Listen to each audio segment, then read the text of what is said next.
Ever wonder what chickens do when you're not looking? Operation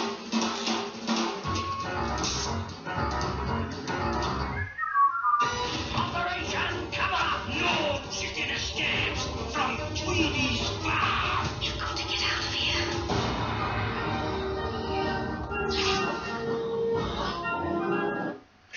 Hello, this is House Master UC, and here we are.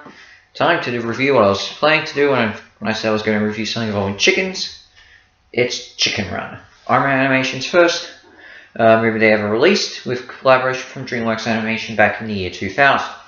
So, well, let's get started, shall we?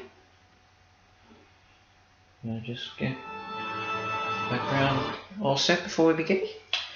So yeah, as I was saying. So Iron Man Animation, as you all know, is the creators of Wallace and Gromit, as well as countless of other things in the recent future, like, of course, Shaun the Sheep. They created Eye for Christmas for any movie fans. There are other things as well, like more from the early days, and even the stop motion for the music video for Sledgehammer by Peter Gabriel.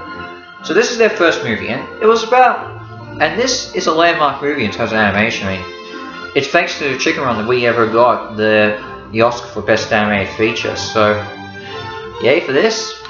Anyway, so what is the story? So the movie follows a group of chickens that live in Tweedy's farm, which is basically said as a PDF World War II prison in a way. I mean, just look at this place. Barbed wire fencing. This isn't a typical chicken farm. One of those chickens, Ginger, dreams of the impossible of getting herself and all the chickens inside the farm into a better place with grass beneath their feet. And so she creates many. So with the help of her friend Mac, she creates many different ideas to help get her chickens to escape. But of course, she always fails. She then gets the idea to get over the fence. And at first her idea is to catapult them off, but of course it's too dangerous. I mean, after seeing a demonstration with a turnip, no one will want to do that. Then she gets the idea to fly up, after watching a rooster fly over their fence. The rooster, named Rocky, played by Mel Gibson, is a cocky American rooster who just happened to escape in a circus. He doesn't want to go back to it, so Ginger makes a deal with him. They'll keep him hidden from the farmers and everyone else if he teaches them how to fly. Problem is, he's broken his wings, so he can't teach them straight away. Well, he can't show them, so he has to teach them with just basic warm-ups, and it doesn't really go that well, honestly. And most of the chickens are starting to doubt whether they can actually fly. But they have to hurry up and escape quickly because the owner's wife, played by Miranda Richardson, has devised a plan to take Tweedy's farm into the future by actually turning all the chickens into chicken pies. And they have to hurry up quickly as even after Rocky and Ginger sabotage the machine, they have to make sure they get prepared before the pie machine gets operated again. So yeah, this movie has a good story, definitely one of the best, and a really original one too. So it's no wonder to see why this inspired the Oscar for Best Animated Feature. And the writing is also handled pretty well. I mean, I love the writing. This is really good. The villain is got to be one of my favorite villains from not just movies outside Disney and DreamWorks villains. You know, this is a great villain. I love Mrs. Tweedy in this. I also like the stop motion in this. I mean, Iron Man Animation, for their first movie, they did an amazing job. I mean, maybe doesn't look quite as good as Wallace and Gromit, but I still consider it really good animation. I do have other great stop motion animation studios right now, but this definitely is. Iron Man is the classics, and they always will be. So yeah, that's that. The voice acting is another one of my highlights with this. I mean, the voice acting handling this as well is really good. I mean, I know a lot of you don't write off Mel Gibson nowadays, but this was back when he was still very popular. In fact, the only other animated film he did back then was was Pocahontas as John Smith, and well, I'm sure everyone doesn't really want to talk about Pocahontas that much. I liked it back in the day, and I may review Pocahontas in the future if I decide to do some Disney retrospective. It's something I can do. But yeah, voice acting is perfect. The music, John Powell and Harry Gregson Williams did an amazing job with this score. I love it. It's a brilliant music. I mean, the music right here is just so iconic. I can just think of it easily every time. I just get so happy just listening to it. And the humor is handled well. I mean, Iron's humor is always very well done. I mean, we've seen how. The jokes in Wallace and Gromit, well, very few are intriguing. We do enjoy that classic British humor, and this is no exception. And now this movie does lead into the lie reveal cliche, which I'm not a big fan of, but you know what? Credit to Ironman, they actually handled it well here.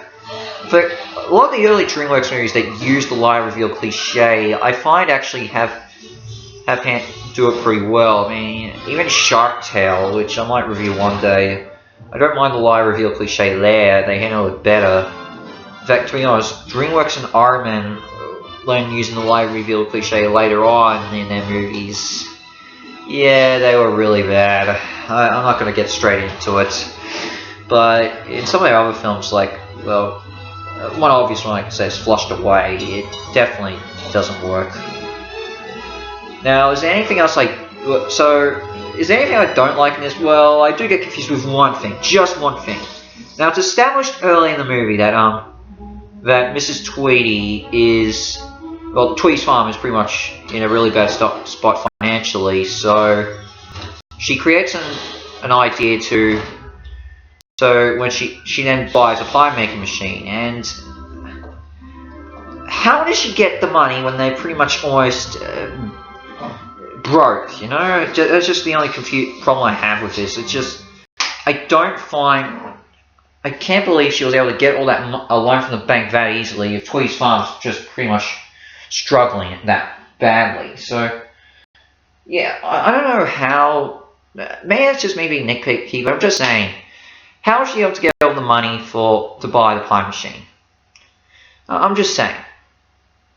But outside of that, I love this movie, no doubt. Chicken Run's an amazing feeding animation. It always will be, and it stands out as one of DreamWorks and Iron's best movies.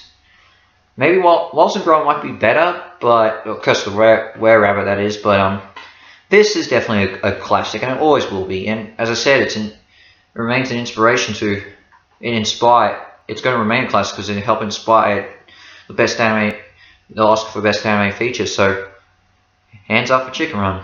I'll clap around for that. So, in the end, Chicken Run is an amazing movie, and definitely one I think every stop motion fan should definitely see, I should say. So, credit to. I hope you all love Iron Man, because if you love Iron Man, you're going to love this. What's the score for this? I'm going to say 9.5 out of 10 Hastarts. It's perfect, and will always be a classic for everyone. So, yeah, I love Chicken Run, and I always like to watch it every time I can. So, moving on, what's my next review? Well, I'm going to do Spider-Man Far From Home this week, so that's one thing. Outside of that, I don't really know. Maybe a book. Maybe I might do a book review or something. I'll think of something. But meantime, I leave with the Chicken Run trailer. So, as Master uses out, then. Thanks, Mel. Sayonara. Bye.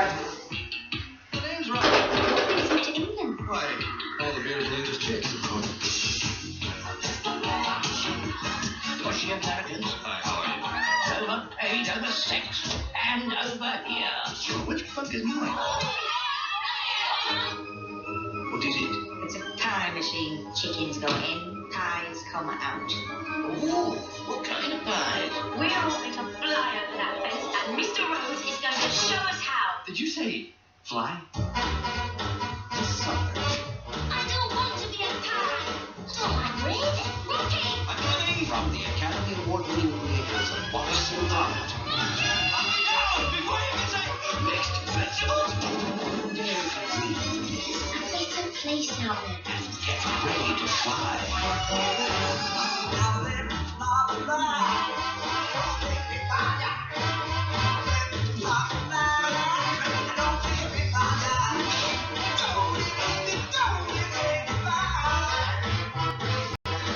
It's quite like the event of the nursing scene. Put your head between your knees and wish your bad goodbye. Chicken Club.